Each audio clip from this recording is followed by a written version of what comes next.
It's no secret that Michael Jordan, his airness, the greatest basketball player of all time, has pretty much been a success in everything he's done in his career.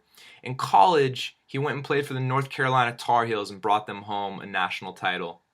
Then he went on to the NBA to play for the Chicago Bulls and brought them 6 championships. He went and played for the USA men's Olympic team and brought home 2 gold medals.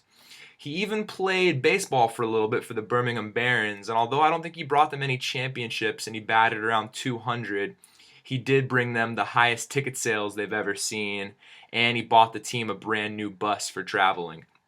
And let us not forget that Muggsy Bogues, Larry Johnson, Charles Barkley, Sean Bradley, and Patrick Ewing would all still be walking around without their talents had Michael Jordan not fallen down that divot while golfing into Looney Tune land and won them their talents back against the Monstars.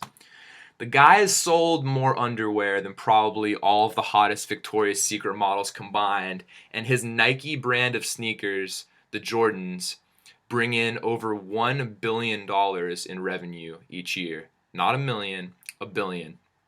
The dude's a success. He's MJ. The one place he has not been a huge success, in fact, I would say he has been an epic failure, is behind the desk in the NBA.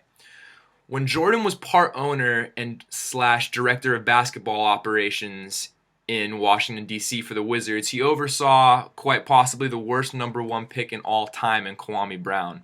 Also, while part of the Wizards, Jordan oversaw the trade of Richard Rip Hamilton for Jerry Stackhouse. Richard Hamilton would go on to be the leading scorer of the Detroit Pistons 2004 championship team, while Jerry Stackhouse's career would slowly decline. It's a horrible trade. After Jordan was pretty much asked to leave the Wizards, he decided to take his talent, ownership-wise, over to his home state of North Carolina with the Charlotte Bobcats. When he got to the Charlotte Bobcats, he also became part owner and director of basketball operations.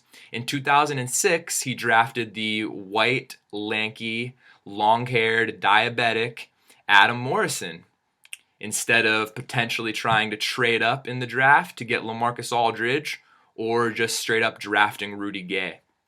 In 2007, he decided to draft Brandon Wright, and do you know who got swooped up 1 pick after Brandon Wright? Joakim Noah.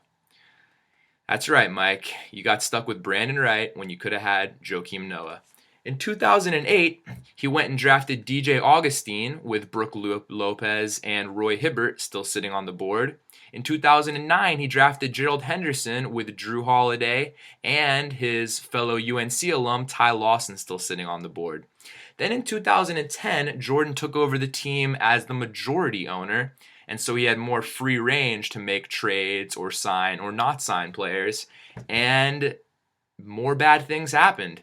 He decided to trade away Tyson Chandler for Eric Dampier, Eduardo Nahara, and Matt Carroll. If you haven't heard any of those players, neither have I really. He also traded away Gerald Wallace for Sean Marks, Dante Cunningham, and Joel Prizabella. Once again, not great players he got in return for a player like Gerald Wallace. Not players that anybody outside of avid fantasy basketball players would have heard of. He also, that summer, let Raymond Felton walk in free agency. He signed for $15 million with the Knicks, and Jordan paid Tyus Thomas $40 million for a 5-year contract. And in case you're wondering, about 3 weeks ago, Jordan had to use the amnesty clause to waive Tyus Thomas. So, way to spend your money there, Mike. You could have had Felton. Then in the 2011 draft, to probably address the fact that he no longer had Raymond Felton at the point and DJ Augustine didn't really work out at all, he went and drafted the undersized guard Kemba Walker out of UConn, with players like Kawhi Leonard and Klay Thompson still being on the board. He also traded up in that same draft to get Bismack Biyombo, because in 2006 he didn't want to trade up to get LaMarcus Aldridge, but in 2011 he was willing to trade up for Bismack Biyombo. In 2012, he drafted Michael Kidd-Gilchrist before Bradley Beal, Damian Lillard, Harrison Barnes, and Andre Drummond, leaving all those players on the board. You know what's similar about Kemba Walker and Michael Kidd-Gilchrist? They were both coming off winning an NCAA championship, just like Jordan did. I think he saw a little bit of himself in those players, and that's why he took them over the players that were left on the board that were also extremely talented.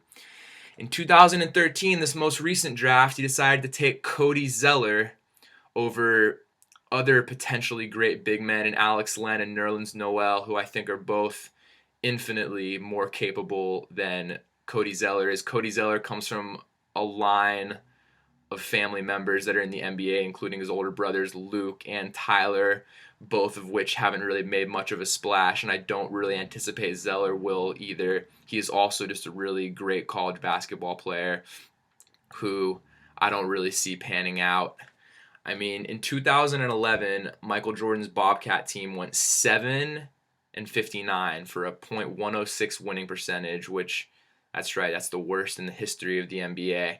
He's gone through 5 coaches in 7 years, and it's been a bad experiment, Mike.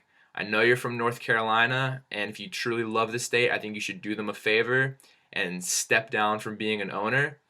On another note, if you'd like to join any of my fantasy leagues, I kind of see you being the kind of guy that would maybe take a kicker or a backup quarterback before the 4th round. So I would love to have you join any of my fantasy leagues.